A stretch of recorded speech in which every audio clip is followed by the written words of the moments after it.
A wind extinguishes a candle, yet fuels a fire. That is probably one of my favorite sentiments. It's a short sentence that describes anti-fragility. And if you're a leader, you absolutely need to have anti-fragility, which means the ability to not only see knockbacks as something that just stops you, it's actually something that makes you stronger. And today, me and Luke are going to have a conversation. So welcome, Luke Beastall. How you doing, brother?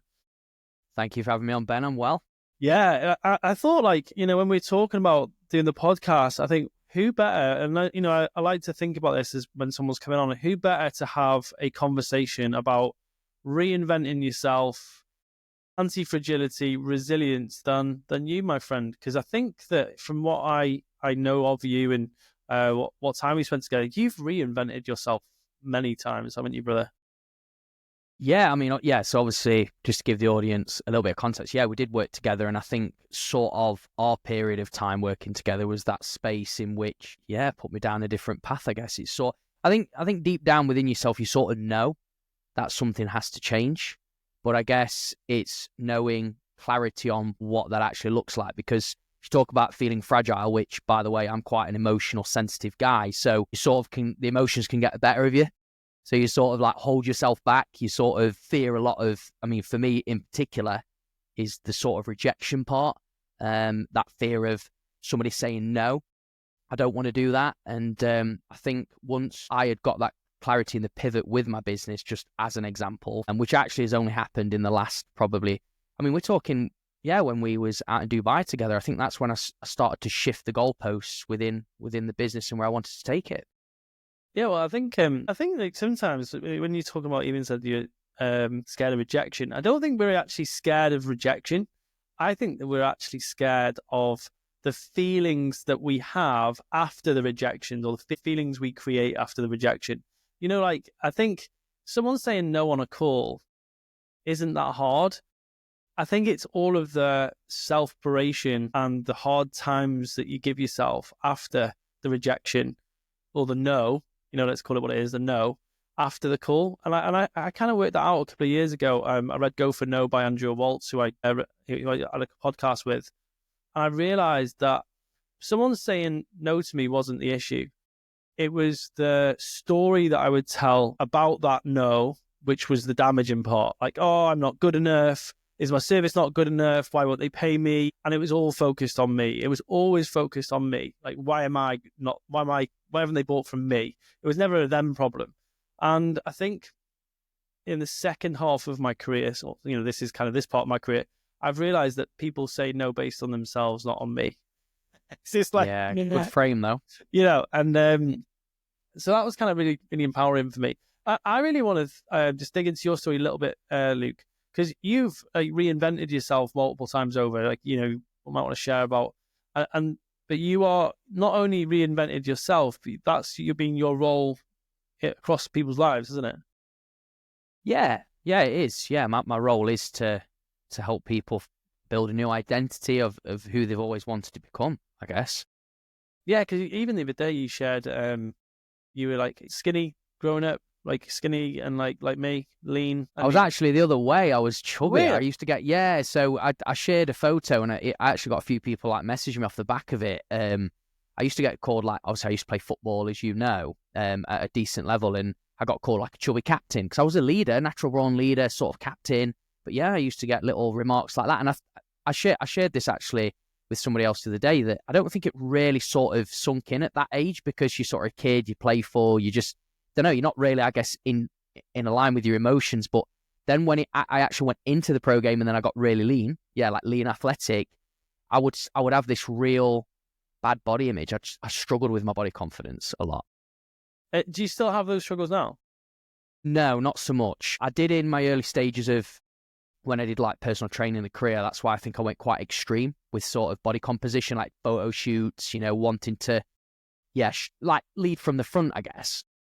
I've always wondered, like, what is it about the process of building your body, like, a body transformation, that has the most profound effect on your body image? Because if you think about this, right, and like, hear me out for a second. You've got somebody who's constantly working on their body, and that I think that the people with the worst body image are often the people that get in the best shape. Yeah, I agree with that. Yeah. It's true. I've actually I was saying to Pete, I probably need to have a bit of a worse body image because I can look at myself 15% body fat. I'm like, I'm an Adonis. I look great. It's like I need a bit more self-loathing. But I love my body. And I always used to look at like the guys that used to come and train with me who were like, and I remember talking to them and they had such profound amounts of body image issues. And that was a driver for them. And, there is a segue here as well.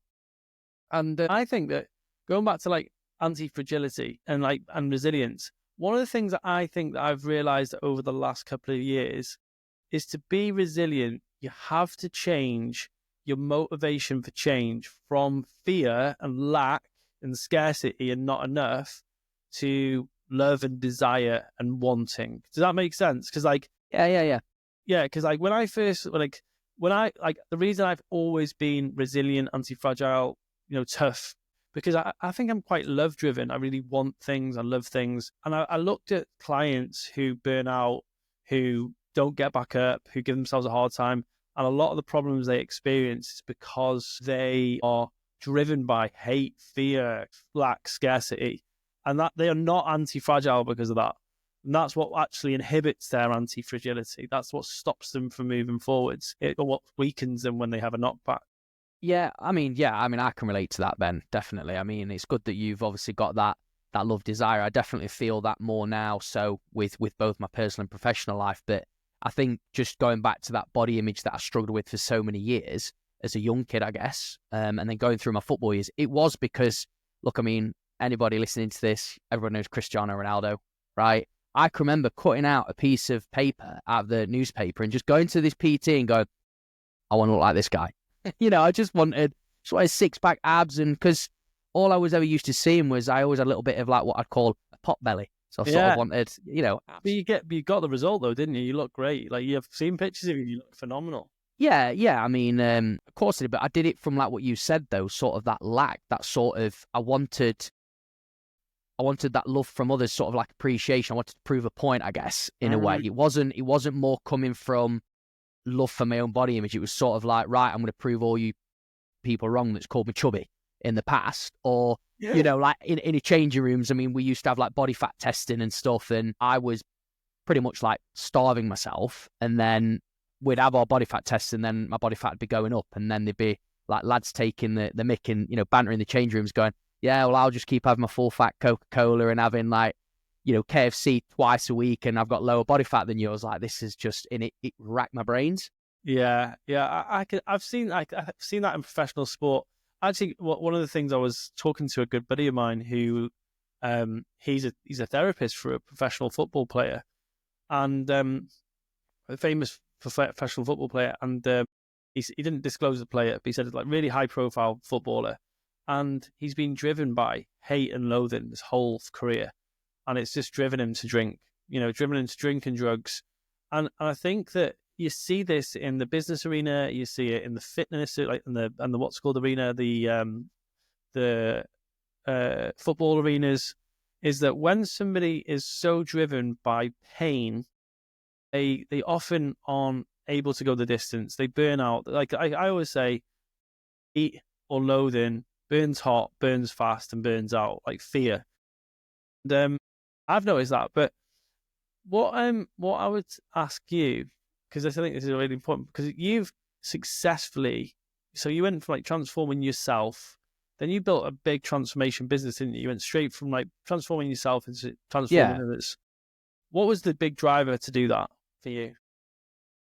Well, I think it was just pretty much, I mean, being in the health and wellness space, it was just, I was like, right, well, I want to lead from the front. And if I can show the audience and people that are potentially looking at me as going to be their coach, and they're going to invest with us, that I can do it myself. I wouldn't want to put anybody through anything that I haven't done myself.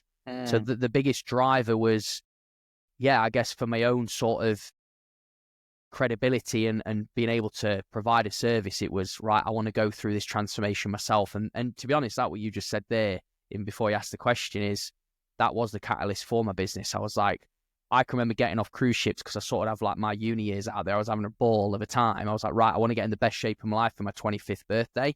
And I did. But that actually intact of me sharing that journey as well, whilst I was doing the photo shoot process, it just like blew up the business. Yeah, I love that as a goal. Being like, if you're listening to this, by the way, one of the best goals I ever had was I want to be in the best shape of my life for my 30th. And Nice. that was like a great goal. Question for you then, when you're training clients,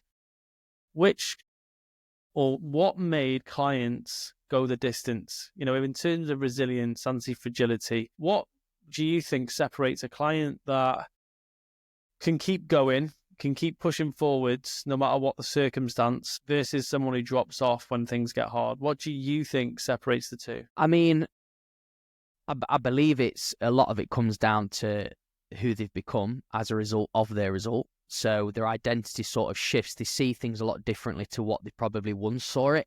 And also, I think a lot of it comes from feedback from others.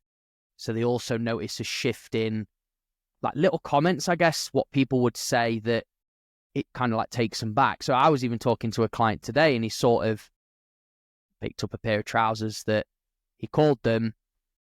Can I swear or not? I don't want to swear. Yeah, I was just going to say he called them the fat bastard trousers. Yeah. And he wore them and then he tried them on today and they sort of like, they're just dropping down. So it was like a sort of feedback to it. It's just things like that I guess it's that. I mean, I don't want to just always say mindset shift, but I think it's a lot of different things. But I always found that really and obviously it comes from the coach, it comes from what we obviously do together. And I always wanted to drill into people that I work with that it was never just about the goal. Yeah. It was never just about, right, losing, say, 10 kilos or that. Yeah, obviously I wanted them to feel that, yes, we're going to help work towards that. But I was always like, but if we was to drop, say, 10 kilos, like what would change in your life? Like who would you become as a result of that? Let's just say we've done it. You know, there's so many things that unfold off the back of that, I guess. Yeah, I love that. I think it's Robbins that says we don't set the goal for the goal. We set the goal for who we become in achieving the goal. Like it was something a bit more sexy than that. And I realized that when I did my 30th transformation, I just become so much more disciplined. I was like, I think one of the biggest things that happened for me when I was doing that transformation was I became my word. I had this story when I went into the transformation that I didn't finish projects. So that's one of the things that I believed about myself. I believed that I would do something like 80% and like not finish the job. Ironically, I even made programs early in the years called Finish the Job and stuff like that. It's quite funny, you know. And yeah, like for clients, like finish the job, get that last 5-10% off. And anyway, yeah, it was a good idea. It was a great program. But what I said to Simon, my trainer at the time, I said, I promise to do every single set, every single session, every single set, every single rep, eat every calorie and track every calorie. And I think I got like 80% adherence, which is pretty high. Solid. To that promise. Yeah. And I remember like the transformation was sick. It was absolutely real. But I think that of all the things it gave me, it was a belief that I can finish the job. Yep. Yeah.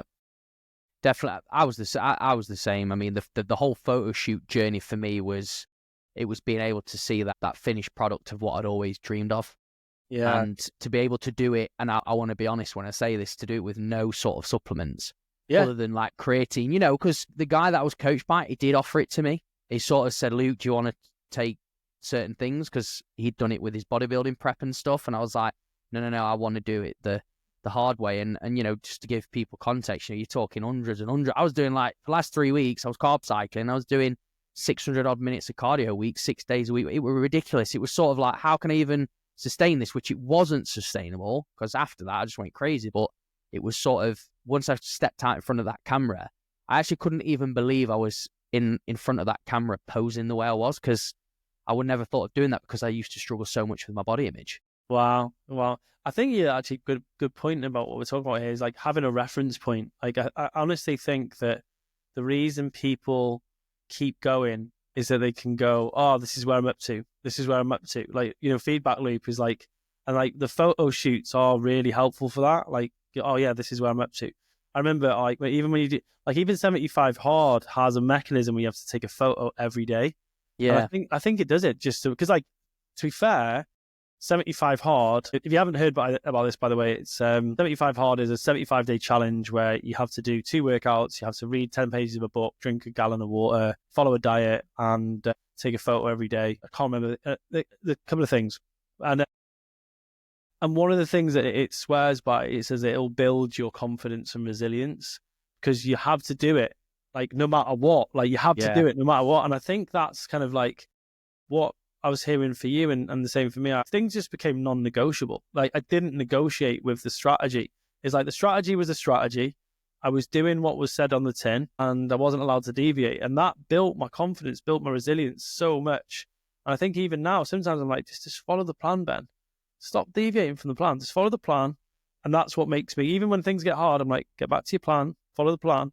And that's made me super, super diligent with regards to sticking to things. That is good, though. And you can tell that anyway, because obviously it shows in everything that you do day to day, like even outside of work, right? You know, sort of the way you show up, your energy, your relationships. I've been on, like what you said, talking about, I think the feedback loop is so key, but I think that sort of experience, if anybody's gone through something similar, even not even just a photo shoot, just some sort of big transformation, I think it's just a reminder of what your potential is. I think that's what it reminded me of. It was sort of, do you know what? I've just proven it, even though in that time as well, there were spanners in the works, there was things going wrong, and sort of with how much workload there was, it's like you miss a day, you're sort of like playing massive catch up. So you have to like force yourself when your back's against the wall to go. So it is that test of discipline and resilience to go, yeah, but I've got to bot this off. How bad do you want it? And using the word want, I wanted to be in front of that camera in the best shape. And it was sort of, again, all that, carrying over kind of thing. It was a good experience. I've got a story actually, and it's I might even get upset when I'm sharing it, but it's like, I remember I was sat in, so the first transformation I did, I was probably 28, 29.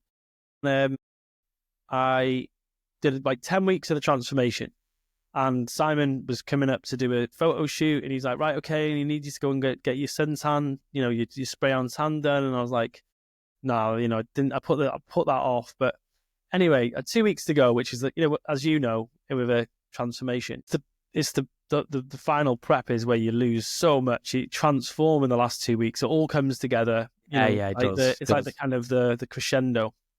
And my mum got really ill. She had meningitis, and she had a stroke, and also this. It was horrible. Yeah, it was a horrible time. And I remember, anyway, I was sat in Bangor Hospital, and I was like, I know, I trained in the morning, gone to see my mum, feeling really sorry for myself. Oh, poor me, mum's ill. I was sat in the cafe in the hospital. I remember looking over at the sweet machine. There's chocolate, sweets, and crisps and chocolate. And I was like, and I had my tuna and my rice in my freaking meal stacker bag. And I was like, oh yeah, do you know what? I'll just have like chocolate and, crap to eat. And I remember just this moment, and it was actually, this moment was pivotal for me. And I remember saying to myself, this situation is shit. I don't need to be shit. My behavior doesn't need to be shit. And I opened up my tin of tuna, which was like one of those kind of snack pots of tuna, and I ate tuna and rice. And then I remember just like this moment, like thinking there was something quite magic about being able to be so non-emotionally, non-reactive about the situation. And I think that was huge for me. I think that part of the transformation made me realize I can deal with anything. I don't need to numb with food. I don't need to react. I was like, just because this situation is horrible, what's going on with my mum is horrible. I didn't need to be. And I tell you what, I think because I was still doing the transformational work in the last 2 weeks, I still carried on training, I still carried on eating well, I still did the photo shoot, even in spite of my mum being ill. I think actually, looking back, it was the drumbeat that helped me get through that hard time. Can you resonate with that? Yeah, massively. Yeah, I mean, just what you shared there, though, and that's wow. Fair play. That's pretty strong. That is to do that. Yeah, I mean, look, I had a similar sort of thing. I struggled with food, right? So I was emotionally, I really was. So I mean, if just going back to the sort of the footballing days of the bad body image, because imagine like you sort of grafting, right? So I was working really hard, and we was like wearing heart rate monitors for training. the manager would pull me in and he'd show me and my heart rate wouldn't sort of get up. It was just sort of very low. And I can remember I was always sort of selected at the end of training to do extra running, even though I was like fitter than like most of the team. Yeah, it was a really weird one, but I still did it anyway. Then obviously I'm getting onto the story because it was all like stacking up sort of like the feeling of what am I doing wrong here? Like what am I actually doing wrong? It was like I felt very trapped and sort of I'm doing all the work. I'm above and beyond I was sort of standing my ground saying, let's do a bleep test. I'll beat all these guys kind of thing. Yeah. I mean, what do you actually want me to do? So then when body fat tests happened, I was sort of getting bantered for that because they knew I had a personal trainer as well. Like my dad was helping me out with that because I didn't have the money because, you know, I wasn't earning really anything at that point, living away from home, like Manchester. So I'd go home on a Friday and I'd hit the fuck it button basically because my body fat were going up for 3 weeks. Every 3 weeks was kind of the assessment. And like they was trying to give me all nutrition stuff and I got a bit of a plan from this coach, whatever. And just practically numb, like you say, my emotions with food. And then when I'd get home, I was insured in my mum's car and I would go, Mum, do you want anything from Tesco Express? And she'd be like, yeah, you can just grab some milk, whatever. There's me using my own money to get extra cookies and just sit in the car and eat, like just literally just sit there. But just going back to the sort of transformation thing, after the first photo shoot, because I've done 3 now, after the first photo shoot, it came back. That sort of flush of binge and overeating came back and I did it. I did it for 3 weeks, sort of over it. I ate that much to the point where I made myself physically sick. Oh my God, man. But then after the second one, I was in control. Third one, I was in control. And then now I sort of built that out. But yeah, I know what you're talking about. But I did learn from it, though, that from that sort of restriction and I guess discipline and having that sort of moment and experience that, yeah, I didn't, after the first one, I thought, can I even break this cycle? I sort of wasn't sure if I could. I think what I'm hearing for you and for me as well is like I think a big part of confidence and like resilience comes from saying I can go into stressful situations and I won't turn to destructive vice. Like I think going back to I call it the chicken rice story or the tuna and rice story. It's like I think that moment for me was like it was like a real moment where I said, do you know what, Ben? I can deal with hard things and I'm not going to start destructive patterns. And that was just the first one. Anyway, 2 years later, I had a divorce to deal with and I didn't deal with that well at all. So then I was like, but I actually, the amount of time that I didn't deal with that very well was very short. It was destructive, but it wasn't as bad. And I think that's what, even when I'm like, look now, like 7, 8 years beyond that, I look back and I'm like, yeah, I can deal with really quite big struggles and challenges, and I can stay very neutral. I can stay very calm, and I don't turn to sweets, chocolates, crisps, alcohol, porn, drugs. I'm very no, I can just self-regulate all the way through that, and that's given me a massive amount of confidence. That's given me huge amounts of confidence because I think what happens is I know that I can deal with something hard and not dip. Do you get what I mean? It doesn't weaken me. It doesn't weaken my reputation. It doesn't weaken my body. Because I think if you think about this, like say, for example, you have a stressful week and you deal with that stress with alcohol, you are weakened after that. You are the day you wake up after having a load of booze, you are emotionally weak. Not weak as in I'm not trying to shame people here, but you feel anxious, you feel off-footed, you question yourself, you feel tired, you feel uncomfortable, and you're not in the best space to move forward. Whereas now, like, if I have something hard to deal with, like, say, for example, even me and Poppy, we have a conflict or something, the next day, I'm chipper, I'm straight back on it. And I think that trust for me is what's helped me build a shed ton of anti-fragility. Yeah, I think that's actually really good, and I can relate to a lot of that in so many ways. I think you've obviously got a lot of evidence from that. I think that's what's giving you the confidence. Just I'm actually thinking, what did you, if talk about actions that help that though, because I'd love to know from your side. When you said about these sort of things, obviously you're on the other side now, aren't you? Boom, you know how to deal with it. I just wondered what sort of. Yeah, that's a good question. I think changing my relationship with alcohol, that was one. Realizing that I did turn to vice. Like vice was the thing that I wouldn't really notice being stressed. I probably wouldn't like, I'm probably not someone who would ever report being stressed. I wouldn't, like, some people say I'm stressed, I'm busy, I'm overwhelmed. I probably would never say something like that. But what would happen is that I would go and do something dumb or binge or, like go drink too much alcohol on a night out. And that's how I would deal with acute stress. And then what I started to do, and especially during my men's work journey between 30 and 35, is start to just remove like the use of vice. I started with alcohol, changing my relationship. COVID did help with that. I didn't drink for the whole of COVID.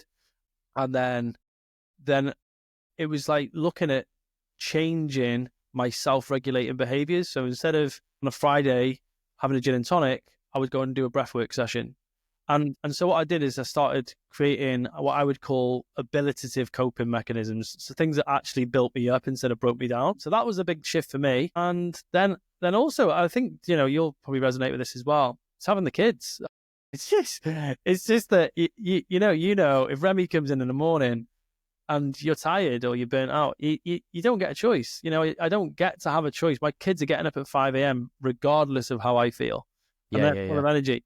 And I just don't want to be that dad that just doesn't have energy. I'm very, very committed to that. So what about you? Like what were the turning points for you in terms of when you started to cope with things better in business as well?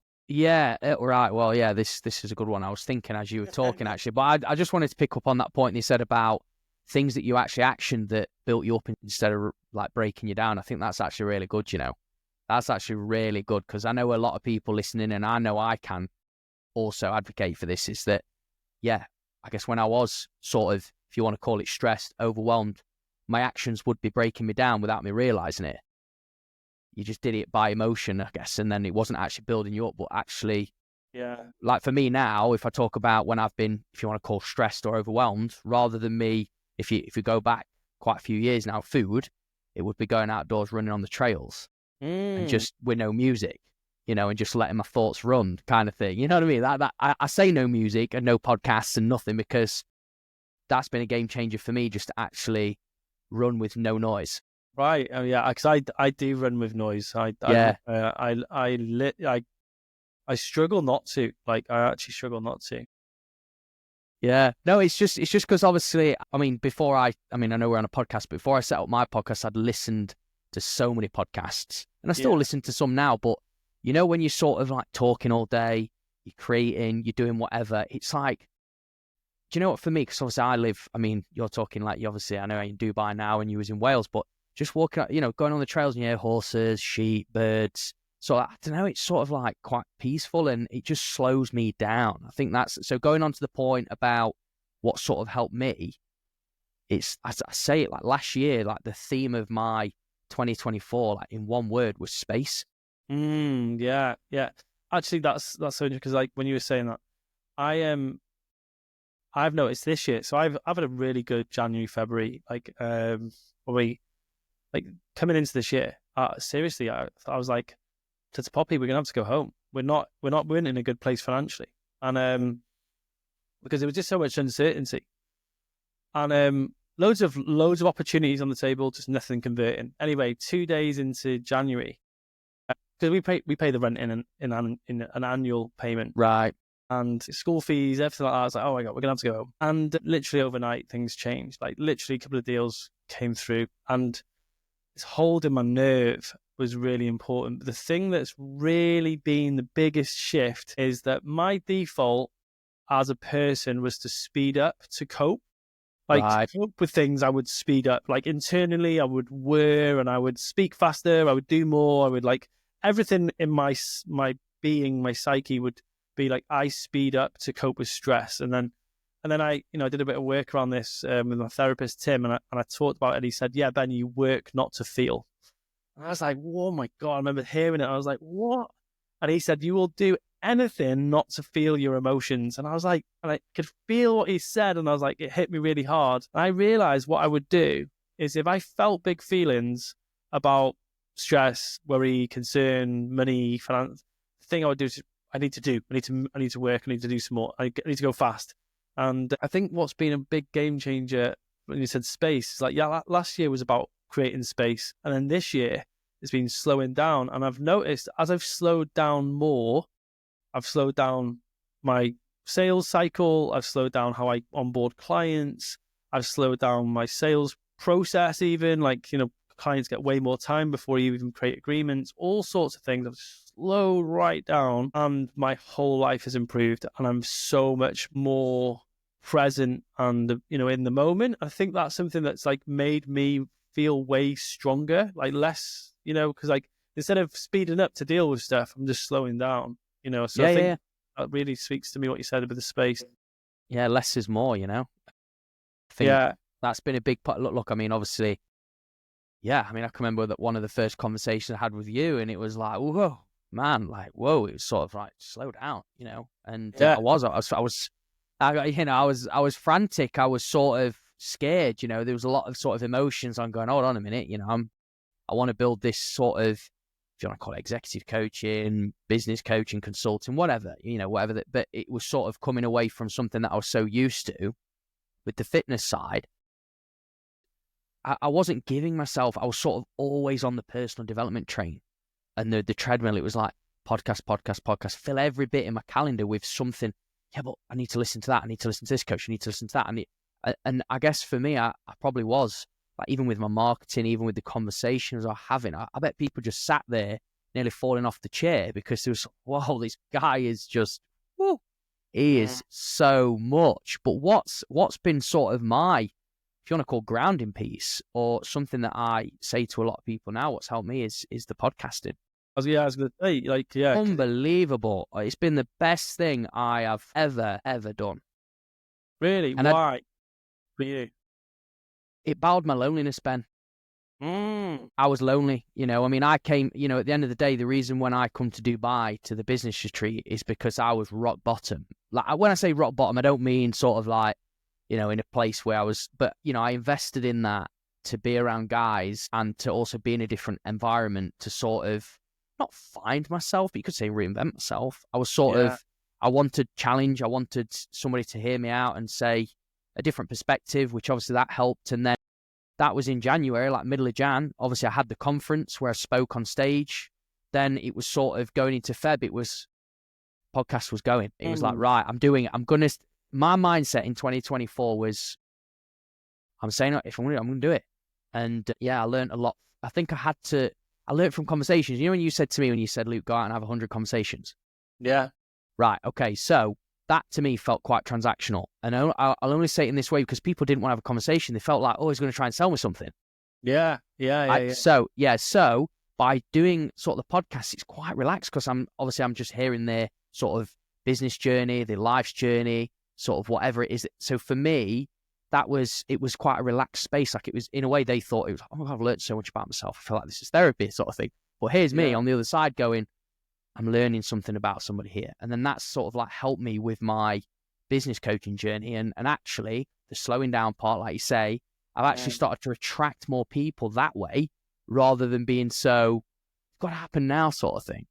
Yeah. Because I think like a podcast, I've actually heard from him. I think it's a Chris Do, the guy on YouTube. Really good. I know you mean. Yeah, he's good. Yeah. The future, FUTR. I think he's on. Yeah, that's it. Yeah. Really good creator, and he said like personal brand is like finding yourself, and I've seen like podcasting as just a creative expression, and like the best thing I've got from podcasting, and this has helped me so much, is it's given me access to invite guests on, like to have these conversations. This is awesome. I'm really enjoying this one. I'm actually really enjoying this style of this conversation as well. Not I like interviews, but this is like a proper conversation. Gonna do more of this. Thank you, Luke. But it's just like I get in touch with like Robert Glover, with Gay Hendricks, with Hinna Khan. Like these are some of the greats of coaching, the world of coaching. And I've actually reached out to Marshall Goldsmith the other day. He's probably one of the best coaches. He's like literally like a Tony Robbins level coach. And I told him about the podcast, and he said, come back to me in 6 months, which I know I will do. And he might say yes. And even if he says another 6 months, even if it's a year. And it's good, just having that access to have conversations with people, and just a reason to have it is really powerful. And I think that that has been a really great self-development tool. A podcast is like a really, really great self-development tool. And I think that actually what's really, really helped me as well is that it allows you to have a proper conversation with someone. Like, you can get in depths, you can really get into stuff with people. And I think that's like, for me, I'm the same. I literally live in a fridge in the desert, so I don't have these conversations. I think they're crazy. Yeah, no, well, I can honestly relate to that, Ben. I think just going back to the loneliness part, right, and talking about the topic of the anti-fragility and the resilience and stuff, it was sort of quite, if you want to say, soothing for me in a way, having conversations with these entrepreneurs, founders, business owners, that I wasn't the only person feeling like what they've been through.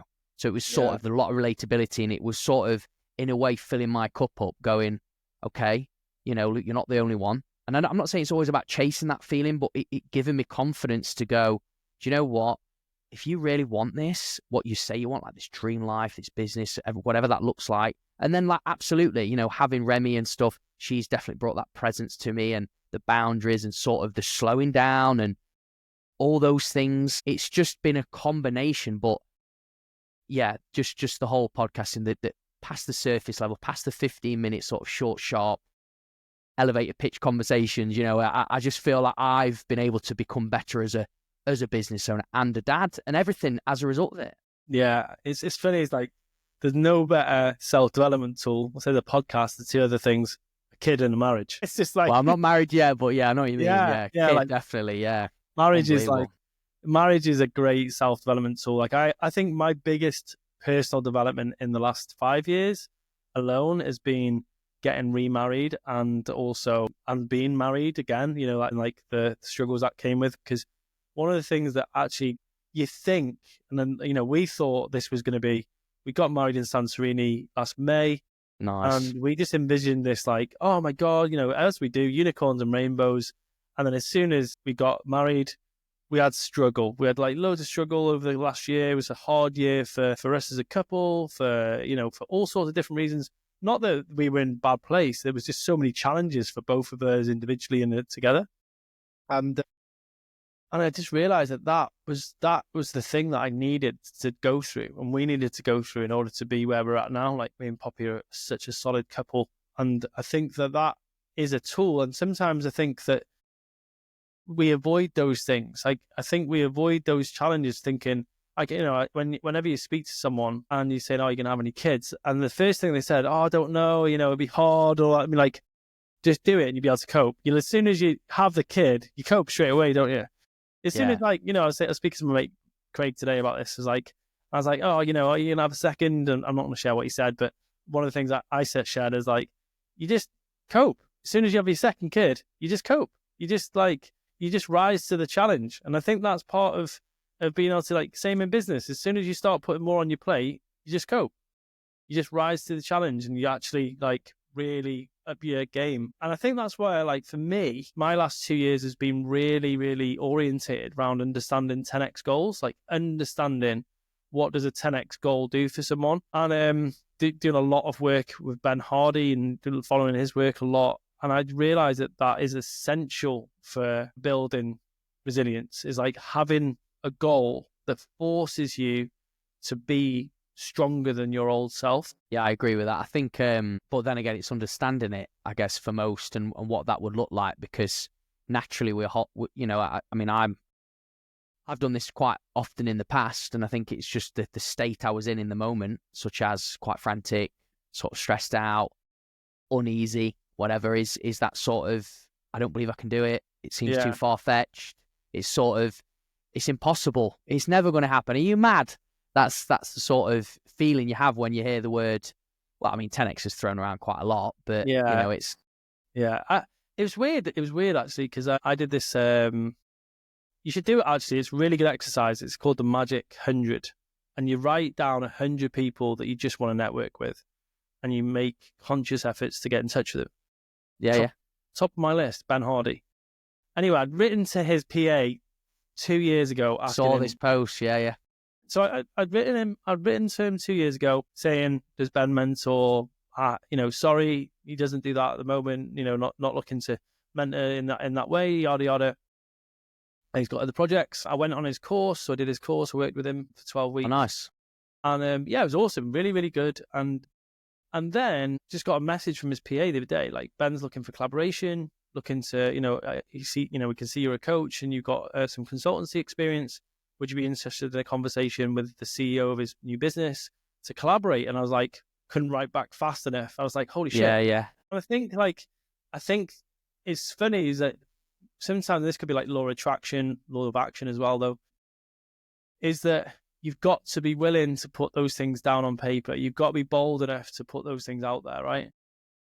Yeah. Well, it's funny because, I would share something that's been a bit of a 10x, but I can't until it's finalised. But there's something that I said about something that has been a big thing for me, and it's happened. So we're in talks now. Come on, I can't put it out here, man. I can tell you what off here, but I can't, man, because for me, I want to see it all finalised and done, dusted. If you're listening to this podcast, in the comments is Luke's LinkedIn or your Instagram. Yeah, just got to follow me to find out. You've got to follow him to find out. I know what he's doing here. I know his tricks. Yeah, that's good. Way to think about. No, seriously, give him a follow. His stuff is amazing. He posts frequently. Really, really good content. Too frequent, but yeah, no. And it is me. I promise, it's me all the time. A lot of people go, "Oh yeah, but he's got like some sort of content creator like pushing posts out." Actually, no. I do everything myself. So you're like a force of nature. You are you're very good at doing you put out a lot, don't you? You're very, what's the word for it? Prolific. You could say that, yeah. I mean, it's interesting because I was talking to Abby about this. So when you just spoken about having challenging times with Poppy and all that stuff, we had a very similar thing last year. We had a very, very tough time as a relationship, as a couple, business. We were struggling as well. We were both in a bit of a dark place. Obviously, we're a team. We'd always stick it through. Obviously, Remy, we even say, how can you even be mad when you see Remy come home? She's just trying to talk and blah, blah, blah, doing all this stuff and screaming, doing whatever. You just sort of, it kind of takes that pain away in that moment, sort of thing, what you're going through. And we'd have numerous conversations once Remy had gone to sleep. But what I'm trying to get along to in terms of even showing up though as well. So how you'll say, oh, you're a constant doer. That was that resilience time as well, to even show up that in those moments. Because everyone's like, oh man. And if anyone asks me, are you okay? I say, no, I'm not. I wouldn't actually say, yeah, I'm fine. I wouldn't say, yeah, I'm great. I'd actually, no, I'm not. I mean, I can remember as well I literally messaged 3 people and asked them just for a convo. I'd just literally WhatsApp 3 people, not randomers, people within my network, and just say, hey, have you got 5 minutes to spare? And I was actually sharing some stuff financially about where I'm at, what I'm feeling. Sort of was at a point where, you just said, oh, I might have to move back home. Yeah. I was at a point where I was contemplating look at taking the gym manager role or something like that. That's how that's sort of destroying in my mindset of what was going on. But talking about the Magic 100 and again, the podcasting and just having conversations and sort of things like that. I set that big sort of, this is what I'm going to achieve after 12 months of doing it. And it's happened. So. Yeah. I could see that. I could see that shift in what was going on for you, because I saw your group was full and stuff like that. And I think what happened for me as well is that it just came to me and I was like, do you know what? I'm going to do last year's revenue in January.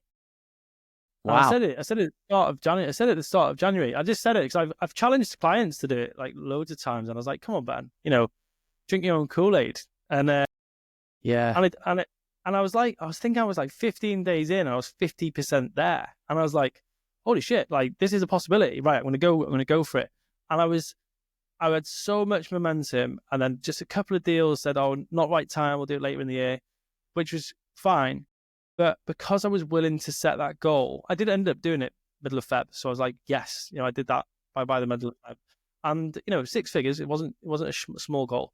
But at the same time, I think what happened is I just switched me on. I think in big.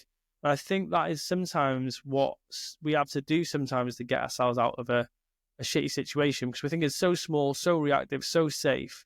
And actually, it was not thinking small, it was thinking big that actually shifted my thinking a lot. And yeah, like by no means was it that bad. I always probably paint a worse picture than it was. But what I definitely have seen for me is, and this is interesting as well, actually, stuff I studied when I was mid-20s. I did a happiness binge, and there's a really interesting study done by a guy called Sean Acor, and they looked at the grades in Harvard University. So they looked at like what happens when the best of the best students in the world go to the best university in the world, where they were the 1% and now they're the 99%.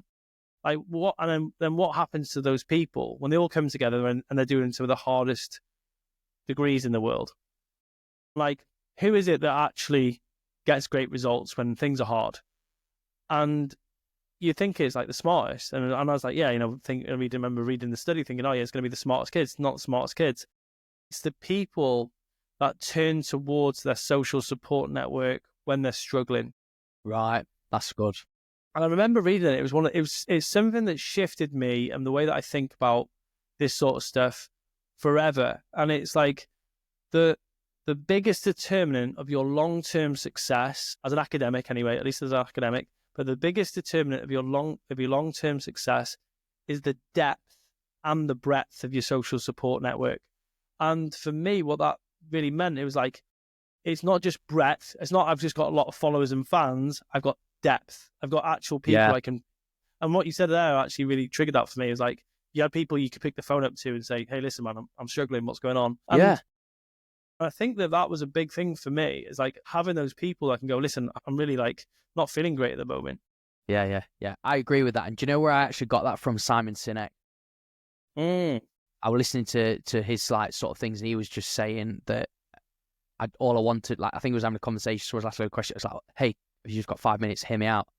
I've got something I want to share, and that's exactly not exactly the same as what I did, but similar.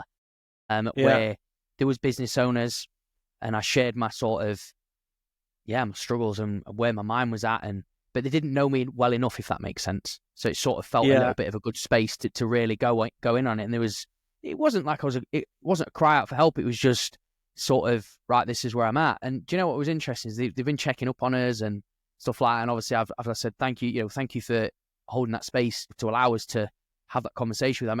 I'm in a lot better place now. And I think that, that's something that's really important. I think though, because like you could be listening to this.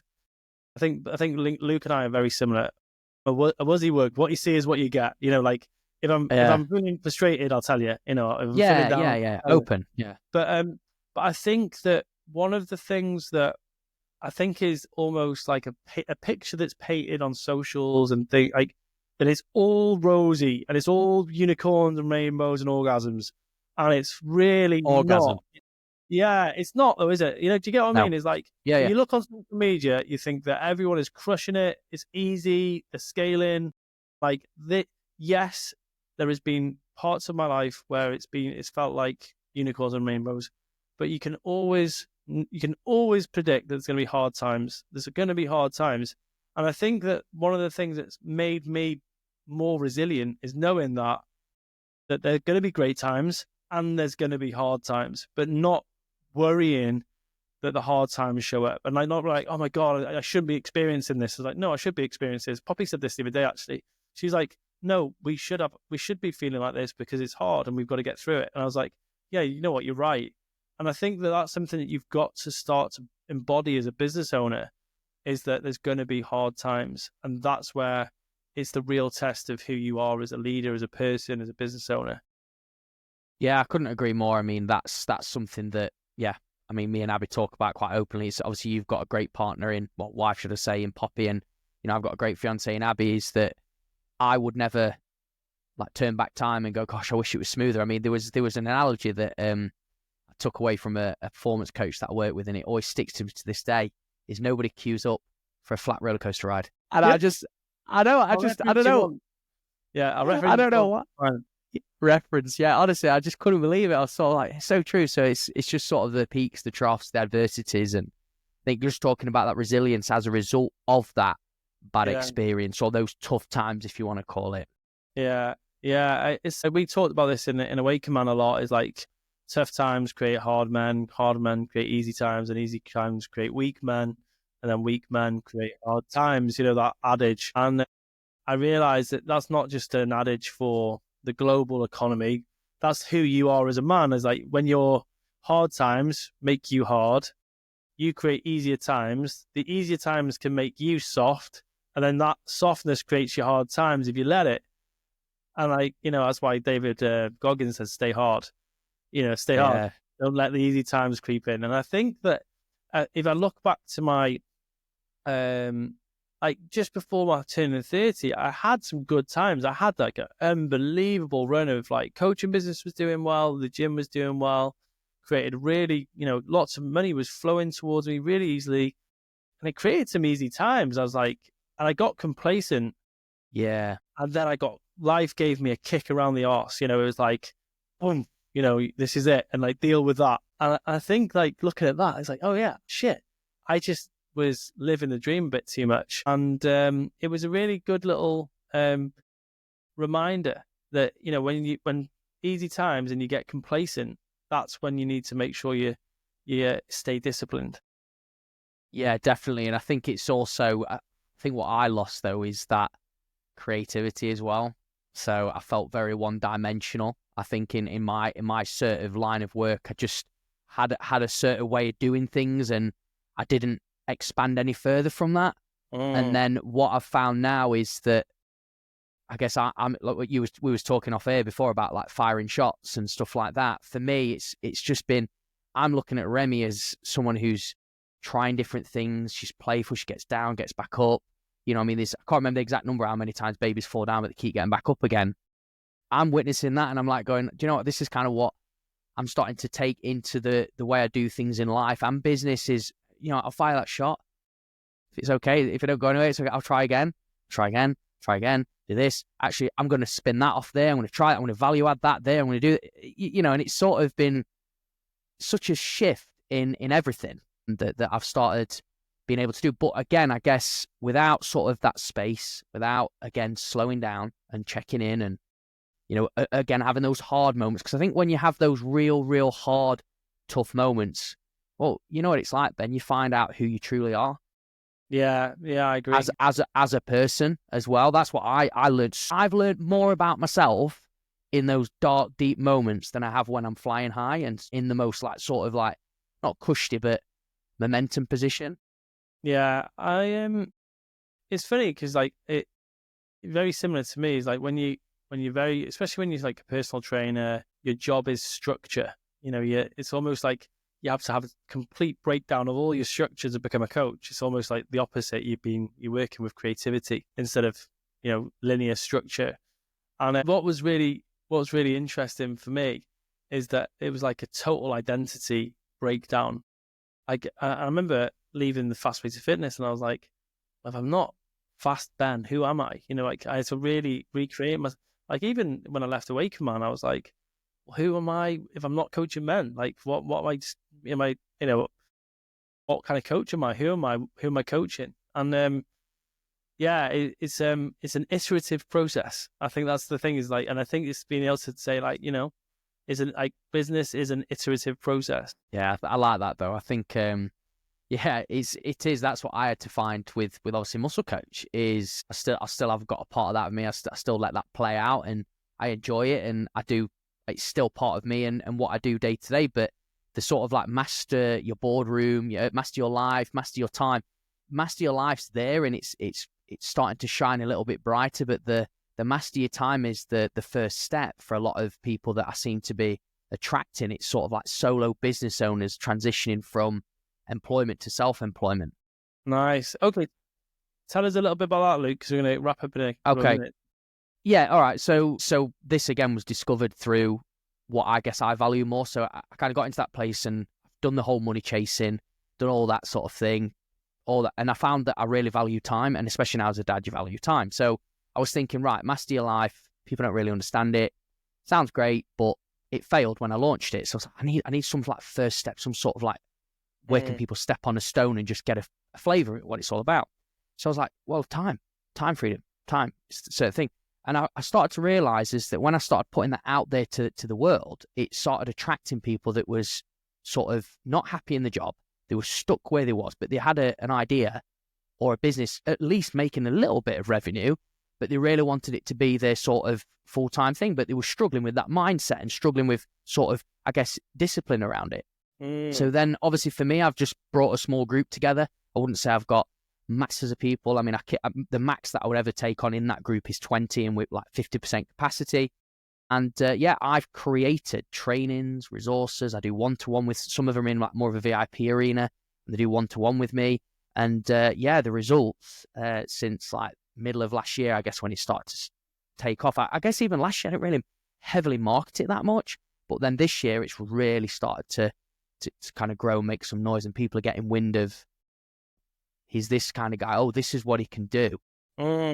Right? So that's sort of the master your time. Yeah. So if you want to talk it as a summary, it's working with solo business owners that are in an employed role wanting to build the dream business, which is freedom, right? Everybody wants freedom. Yeah, I love that. I'll put the link, send me the links, and I'll put them in the comment to find the page for this team. Dude, I've really enjoyed this conversation. It's been amazing. I really enjoyed talking about anti-fragility with Mr. Anti-Fragile. You know, I would call you that. You're an absolute poster boy for that. So thank you for being here. Thank you. I'll guys, if you listened in, like the podcast, honestly, you know, I get top quality guests, love interviewing people like Luke and bringing people on. These guys will come on when I have more likes, comments, shares. If you've enjoyed the podcast, feel free to share it on Instagram. But at the same time, go and check out Luke in the comments. I've popped his stuff in the show notes, and he'll send me over anything that he wants you to click on and take a peruse at after the show. Have a great day. Take care. Thanks for listening. Thanks, guys.